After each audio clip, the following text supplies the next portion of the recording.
The Black Forest reigned here, its kingdom rarely invaded by those that live in the light. But it was called home by this mysterious Vorador.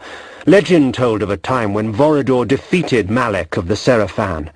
If such a man did exist, then he could perhaps be the key to defeating the Ward.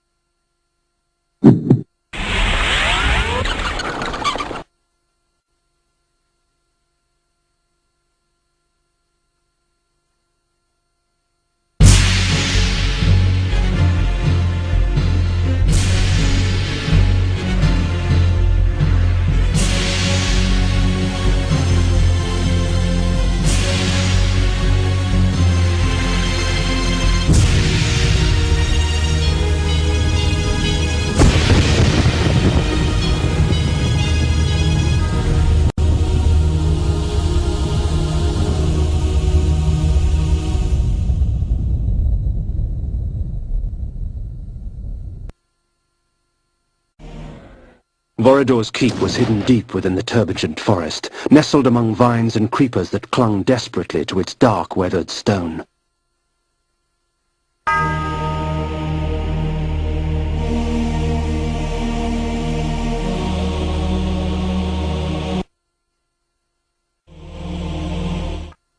The luxury with which this Vorador surrounded himself was impressive. His wealth would shame the haughty nobles of my former court.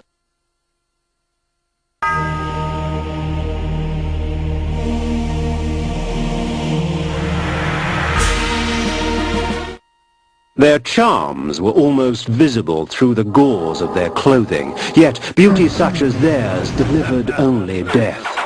For these were Vorador's pets, nothing more than beasts, slave to his will and the easy prey he provided. Vampires, all of them, held in thrall by one stronger still.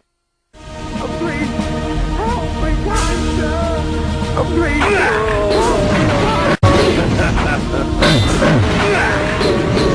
Hey, Victor!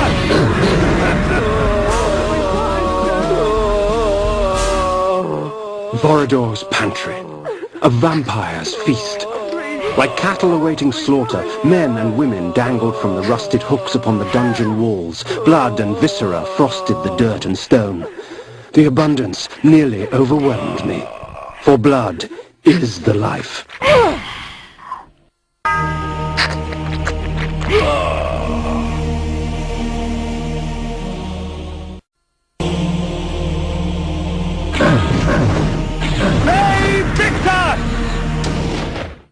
Amongst Vorador's possessions, I found an ancient chronicle. Long ago, vampires grew in such number so as to capture the attention of the Circle. The Order of the Seraphan, or the Angels of Light as they were called, was instated to counter the menace. Thus, the Vampire Purge began.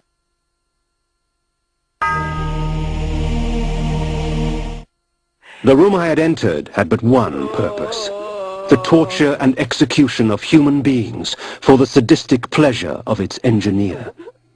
Blood was splattered on every surface. The dread and agony of victims past still echoed through the lethal walls. A symphony of terror and agony filled the air. Then, from amidst the cacophony of screaming souls came the perverse laughter of the vampire himself.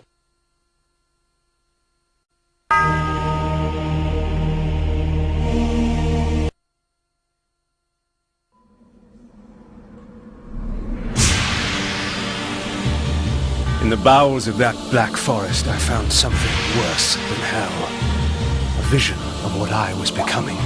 It's not often I see one of our own, especially one as young and foolish as yourself.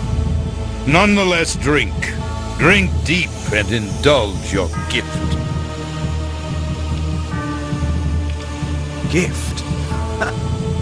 Vorador thought my curse a blessing. That we were gods. That mortals offered their blood as sacrifice so that we could enjoy our supernatural powers. And somewhere, deep inside my new self, I knew he was right. That mortal dreams were prayers. Prayers to us, begging us for power. I pondered this as the decadent old fool prattled on about his past.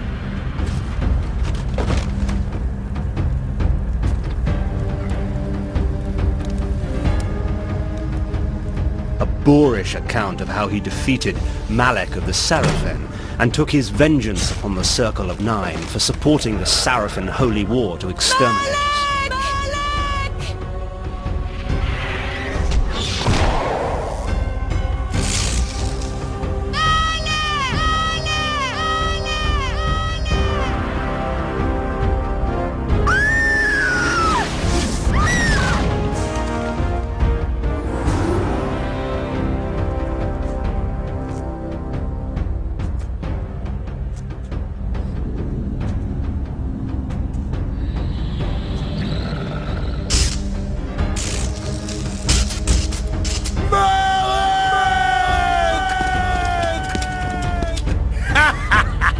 Call your dogs! They can feast on your corpses!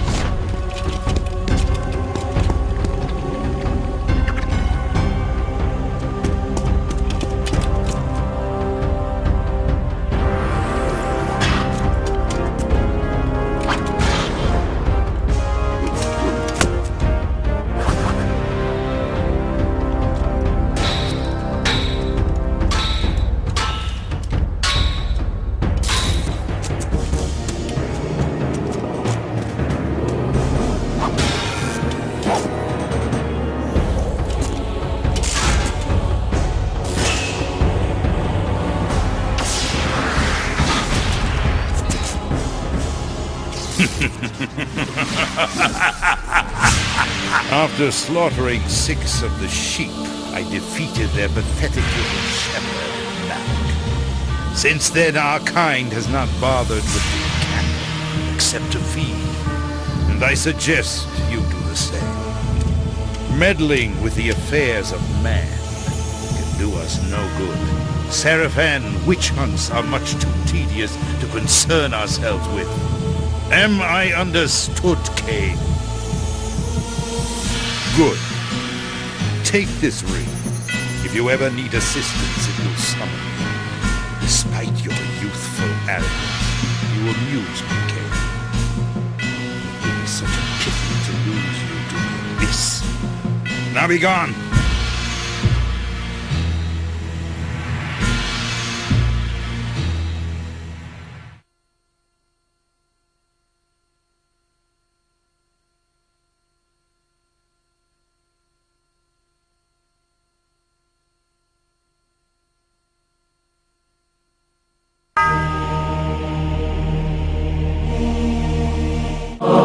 My visit with Vorador only strengthened my resolve. His power uncontested by mortals, he had fallen to another enemy. Decadence has claimed itself many a great warrior.